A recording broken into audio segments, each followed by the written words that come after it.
To everyone, তোমরা সবাই কি করছো? আমি এখন রান্না করছি। রান্নাতে কি কি আছে চলো তোমাদের সাথে শেয়ার করি। এখানে আছে রুই মাছ, এখানে আছে চিংড়ি মাছ। চিংড়ি মাছটা আমাদের ঘরে প্রায় থাকে, কারণ আমিও ভালোবাসি চিংড়ি মাছ খেতে আর আমার ছেলেও ভালোবাসে।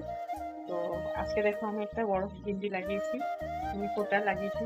আর সবসময় তো ছোট ফোটাই লাগাই, আজকে ভাবলাম না ঘরে আছি যখন বড় ভিন্ডিতে লাগাই। তো আমাকে কেমন লাগছে তোমাকে তোমরা সবাই জানিও। আর তোমাদের লাঞ্চে কি কি আজকে আসছে আমার সাথে অবশ্যই জানিও।